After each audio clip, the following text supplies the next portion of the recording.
Hallelujah, praise the Lord. आप सभी को जय मसीह की फिर से एक बार मैं स्वागत करना चाहता हूँ आप सभी का हमारे परमेश्वर यीशु मसीह के नाम से आज की इस ऑनलाइन सभा के लिए जो हम लोग YouTube के द्वारा आपके बीच में आ रहे हैं। इस समय कितनी अद्भुत बात है कि हम सब अपने घरों में रहें और परमेश्वर की उपस्थिति को महसूस करने वाले हैं। आमीन। उस खुदा की, परमेश्वर की हम पर बहुत रहमत है। वो सदैव हमें बचाए रखता है। उसने हमसे बहुत प्यार किया। आमीन। क्यों ना हम मिलकर इस नए गीत को गाएं और परमेश्वर की स्तुति करें। हालेलुया। मिलकर मेरे साथ गाइए।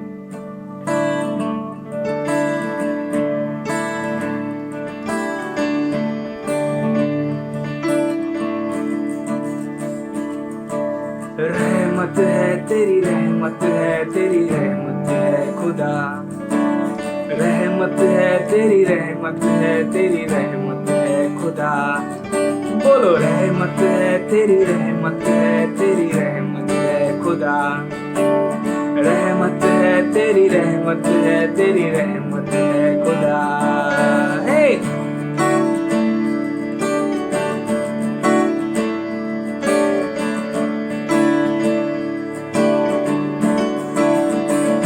एक साथ, रहमत है तेरी, रहमत है तेरी, रहमत है खुदा।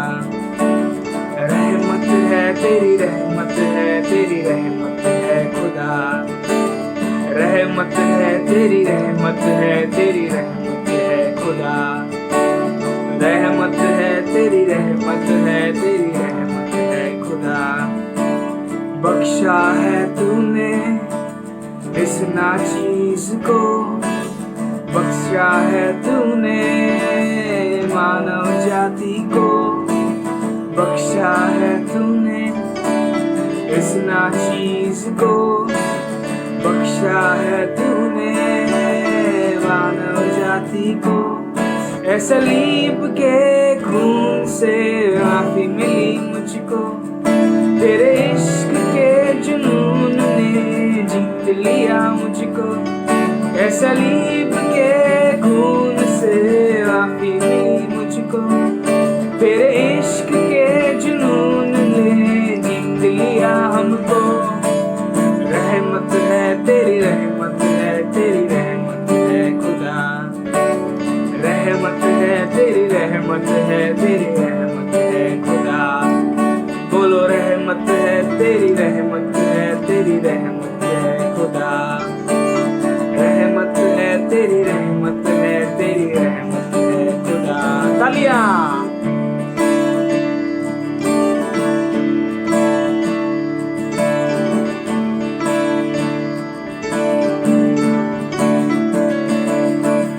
बख्शा है तूने इस नाचीज को, बख्शा है तूने इस नाचीज को।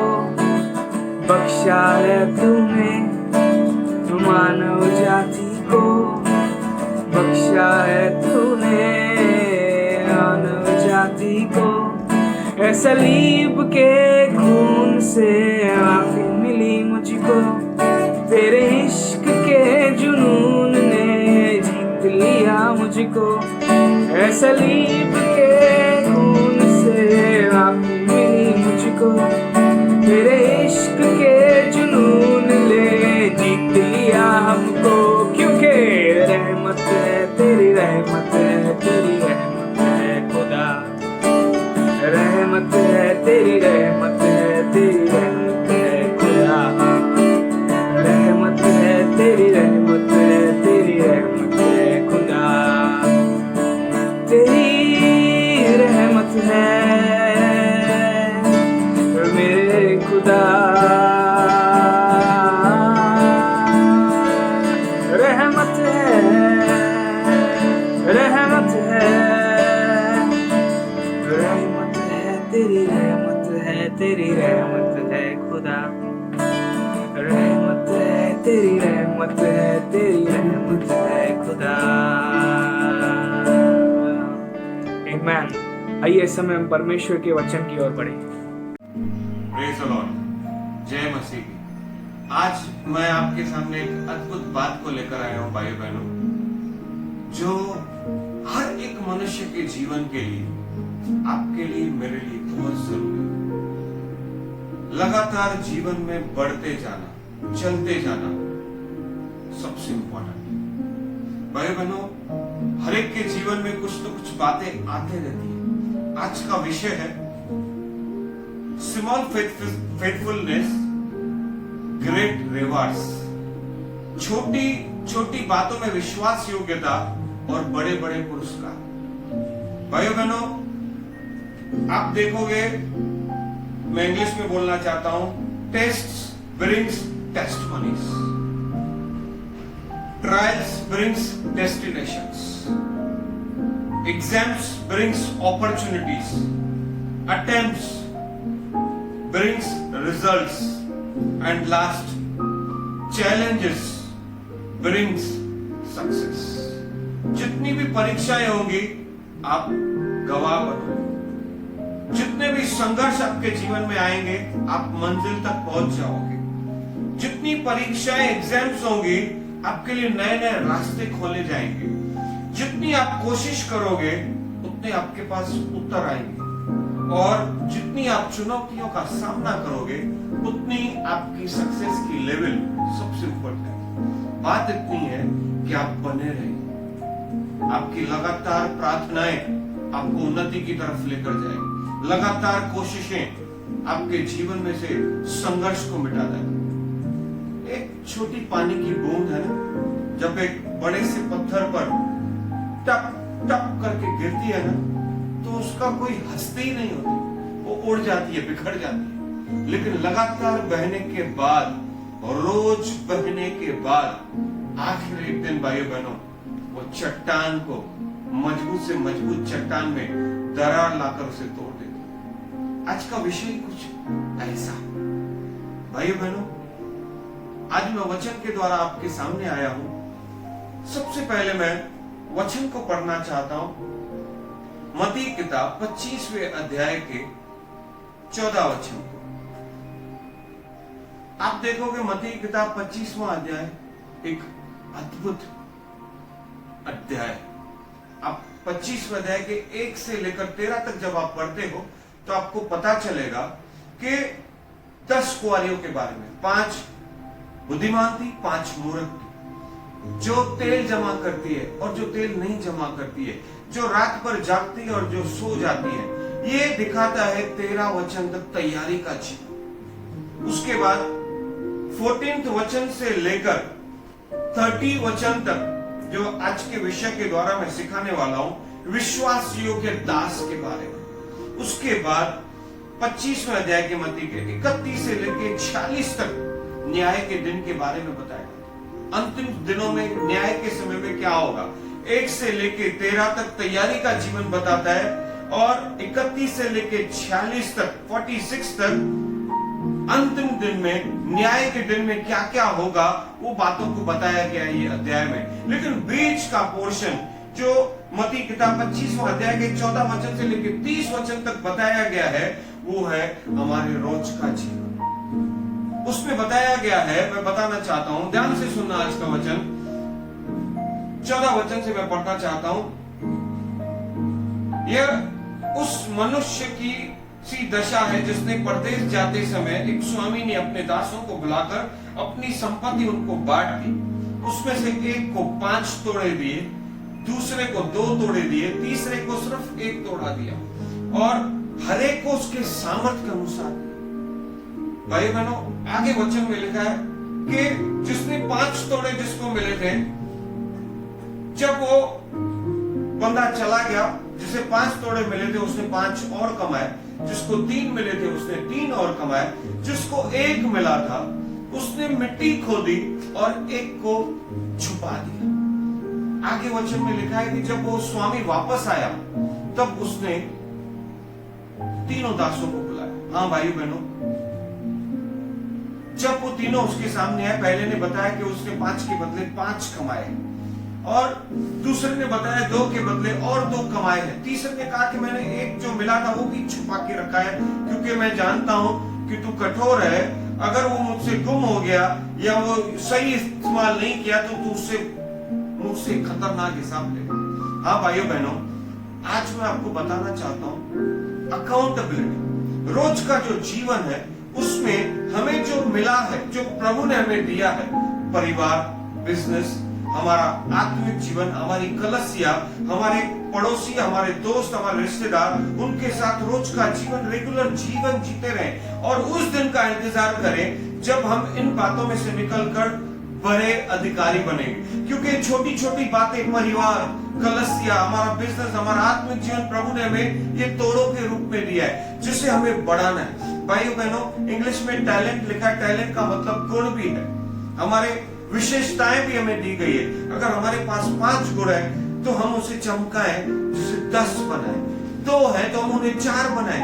अपने आप को रोज के जीवन में अपने परिवार के प्रति वफादारी, अपने काम के प्रति वफादारी, अपने मालिकों की तरफ वफादारी, वचन प्रार्थना जीवन की तरफ वफादारी, कलीसिया की तरफ वफादारी, रोज के जीवन में जब हम वफादार बनते हैं, एक दिन हमारा स्वामी परमेश्वर जब हमसे हिसाब लेता है इसी जिंदगी में, तो हमें वो कहता है जिन्होंने 5 के और 5 कमाए थे, उनको परमेश्वर ने, उस स्वामी ने कहा तू थोड़े में विश्वास योग्य रहा, अब मैं तुम्हें बड़े में अधिकारी बनाऊंगा। हाँ भाइयों बहनों, जब आप छोटी छोटी बातों में, रोज की बातों में वफादार बनते हो, परमेश्वर की छोटी छोटी योजनाओं में वफादार बनते हो, तो परमेश्वर आपको बड़ों में अधिकारी बनाता है। भाइयों बहनों, मैं आपको, मेरे दोस्तों, मैं आपको उत्साहित करना चाहता हूं, बाइबल में जोसेफ के बारे में लिखा है।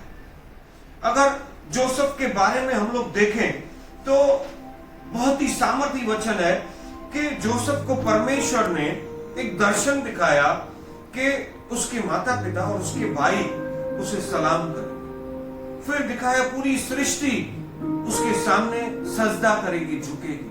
भाइयों बहनों, एक तरफ दर्शन था और एक तरफ डेस्टिनेशन था, एक तरफ विजन था, एक तरफ डेस्टिनेशन था कि उसके जीवन में बड़ा विजन क्या पूरा करने वाला है प्रभु। लेकिन मैं आपको बताना चाहता हूं बीच का जीवन जो संघर्ष का होता है, जो टेस्ट का होता है। भाइयों बहनों, जब जोसेफ ने विजन तो देखा, लेकिन भाइयों को जब उसने शेयर किया तो पहली बात यह हो गई कि उसके भाइयों ने उसे मारा, पीटा और गड्ढे में डालकर गुलामों को बेच दिया। भाइयों बहनों, उस जीवन में भी जोसेफ चुप था, शांत था, वो संघर्ष में था, वो परीक्षा में था, उसने कुछ भी नहीं बोला।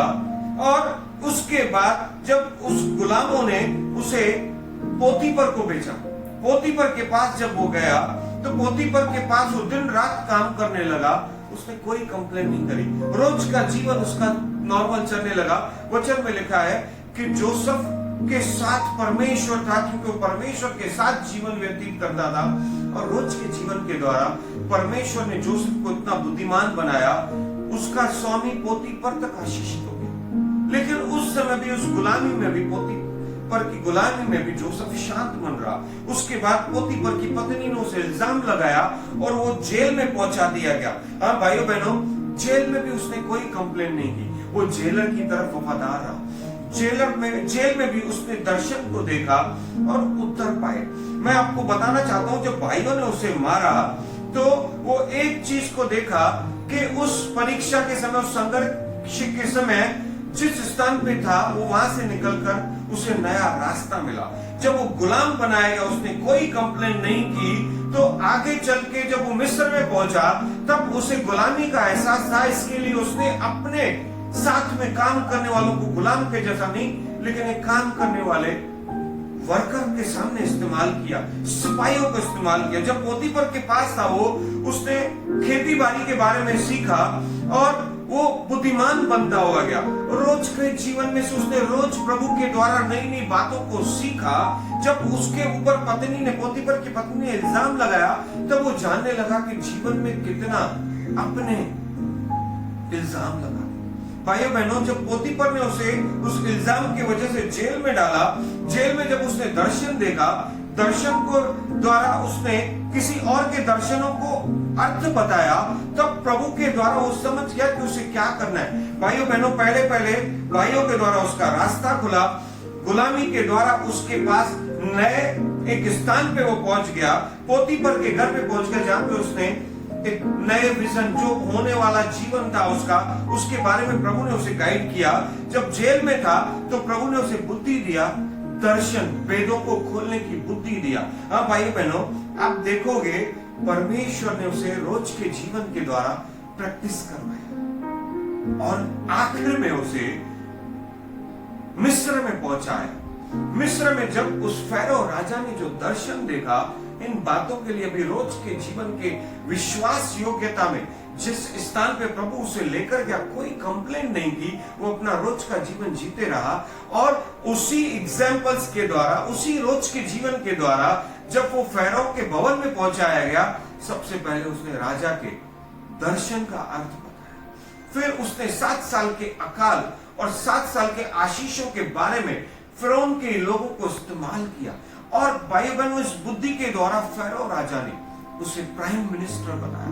और जब हम देखते कि 7 साल का इतना आशीषित समय था, उसने इतना धन और अनाज जमा किया कि सारी दुनिया मिस्र में यूसुफ के पास पहुंची और उसने सजदा करने लगी, उसके सामने झुकने लगी। उसके भाई भी वहां पर पहुंचे और उसे सलाम करने लगे और प्रभु ने उस दर्शन को पूरा किया। हाँ भाइयों बहनों, जब आप छोटे से छोटे ट्रैक में से जाते हो, वो रोज की बातों में से जाते हो, परमेश्वर कहता है, हे विश्वास योग्य दास, तू छोटी छोटी बातों में वफादार रहा, अब मैं तुझे बड़े में बड़ा अधिकारी बनाऊंगा।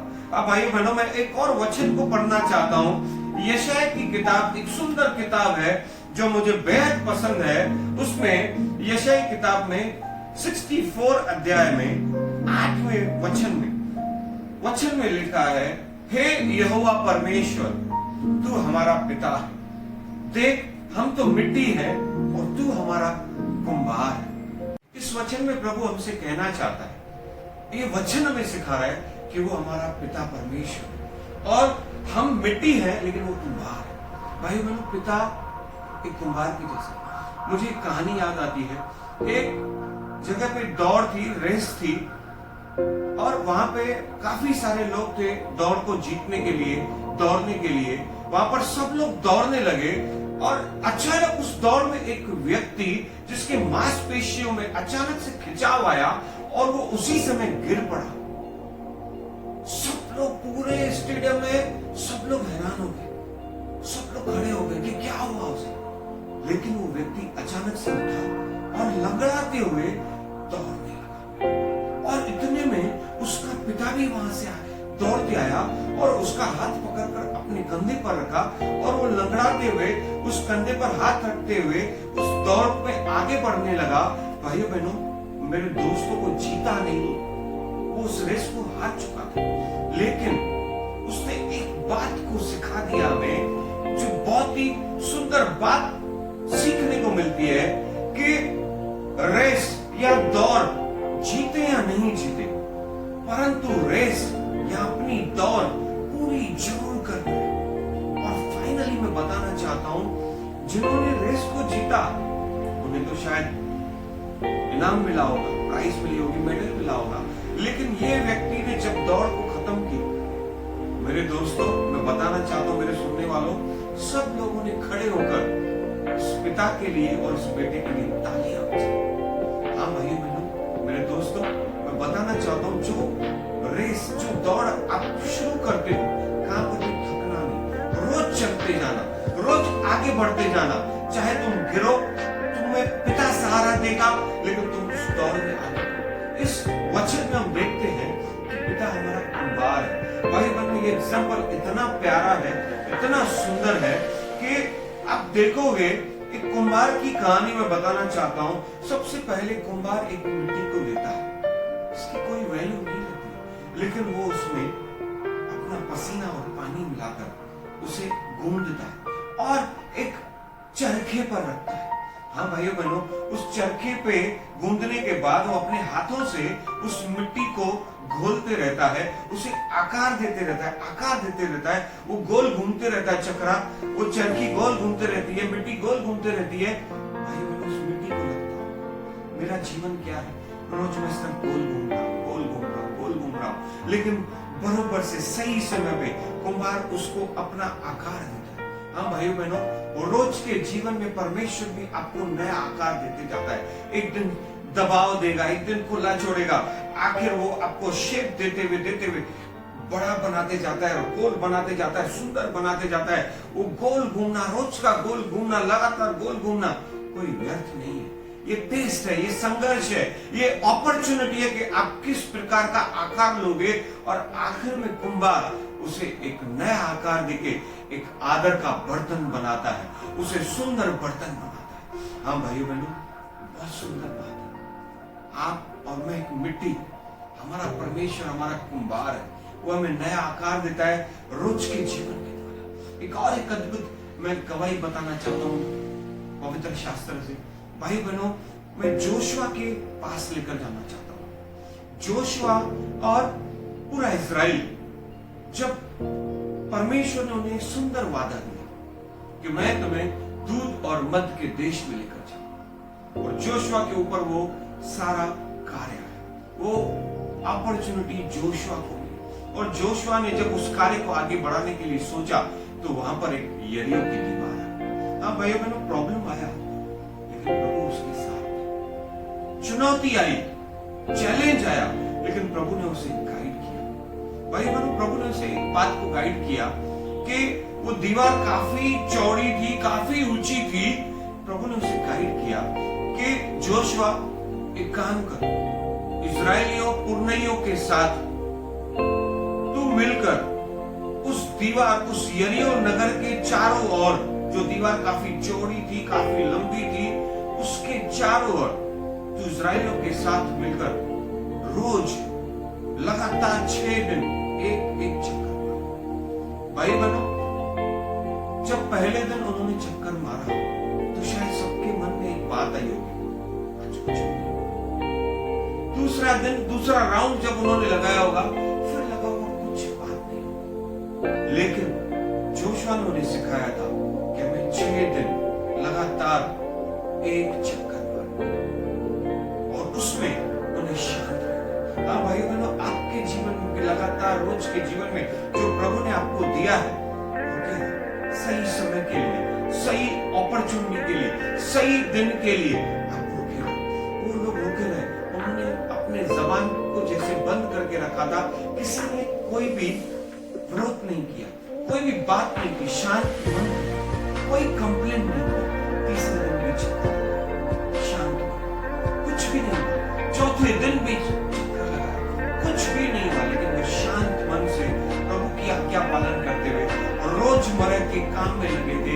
6 दिन तक एक चक्कर। भाइयों बहनों, 7वें दिन परमेश्वर की तुरही को लेकर और सब लोग 7वें दिन 7 चक्कर लगाए। भाई बहनों, सब लोग देख रहे थे कि 7 चक्कर मारे, कुछ होता नहीं। 7वें दिन भी 1 चक्कर मारा, कुछ, दूसरा, तीसरा, चौथा, 5वां, 6ठा, कुछ भी नहीं हुआ।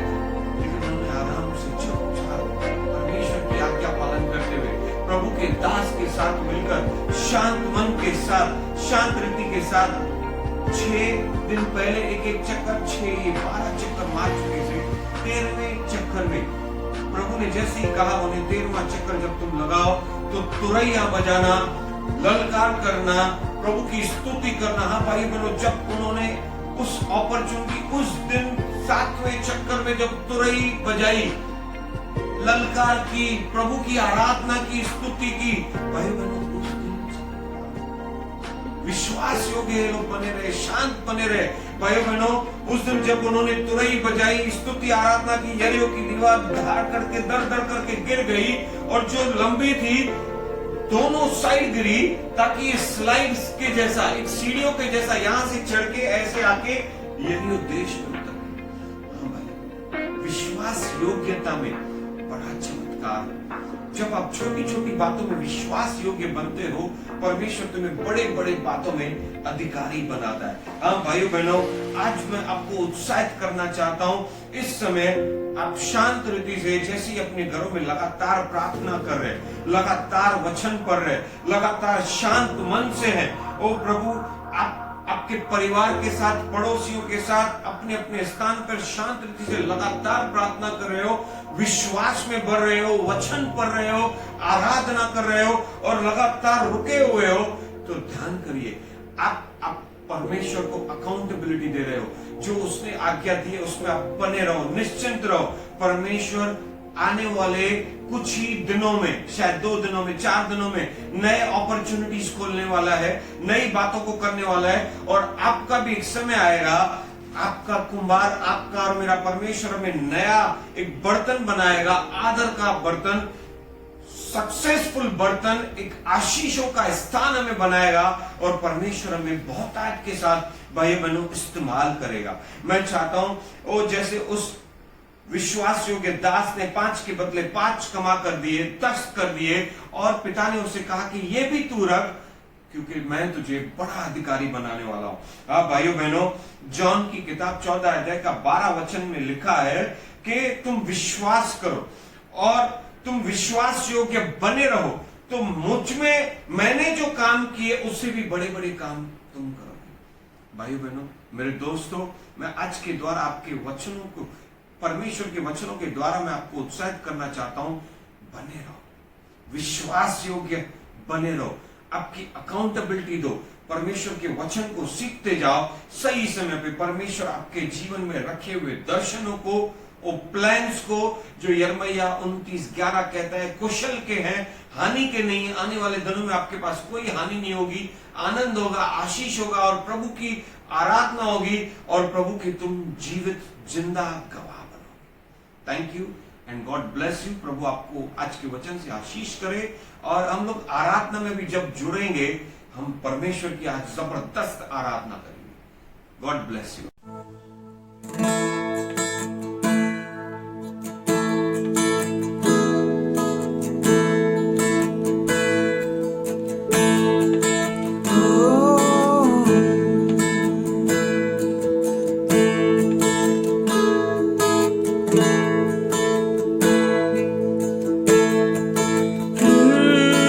तुझसे ही प्यार है, तुझसे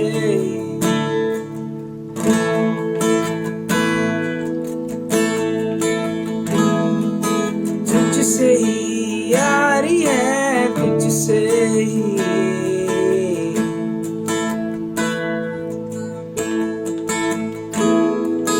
तुझसे ही प्यार है, तुझसे तुझसे ही यारी है, तुझसे तू ही मेरा पहला प्यार, तू ही मेरा सच्चा यार, तू ही मेरा पहला प्यार, तू ही मेरा सच्चा यार। तेरे आने का मुझको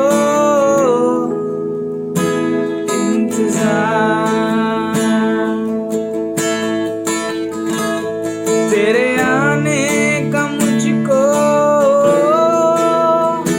इंतजार। एक साथ, तुझसे ही प्यार है, तुझसे तुझसे ही यारी है, तुझसे तुझसे ही प्यार है, तुझसे तुझसे ही यारी है, तुझसे तू ही मेरा पहला प्यार, तू ही मेरा सच्चा यार, तू ही मेरा पहला प्यार, तू ही मेरा सच्चा यार।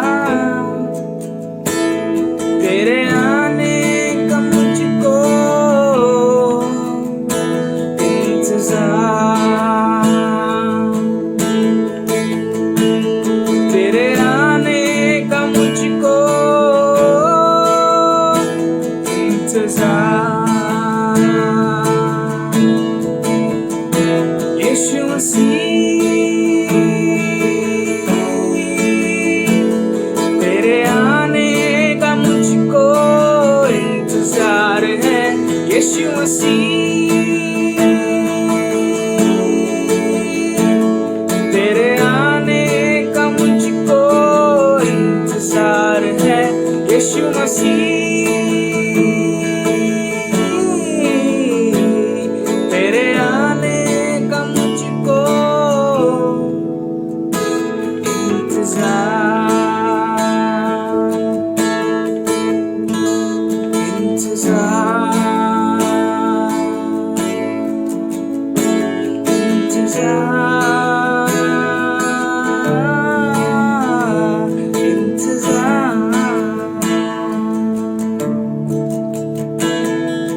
कितना सुंदर तू,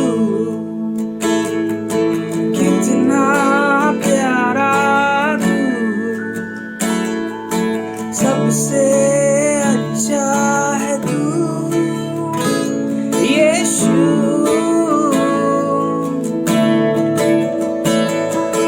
कितना सुंदर तू, कितना प्यारा तू, सबसे अच्छा है तू यीशु।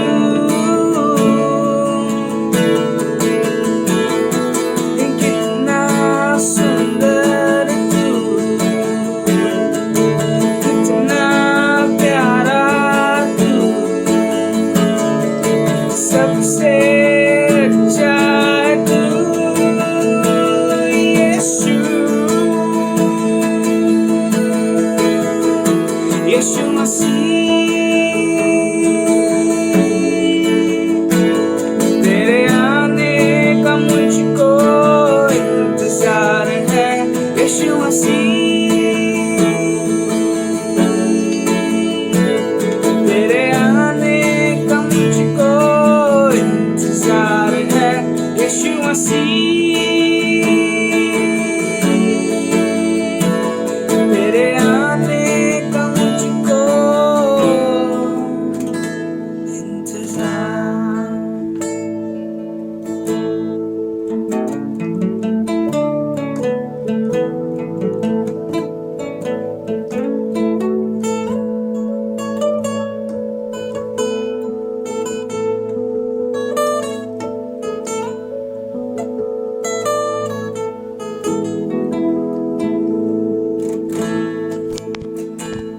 Thank you church, God bless you very much. प्रभु की शांति और उपस्थिति आपके साथ हमेशा बनी रहे। आमेन। Thank you.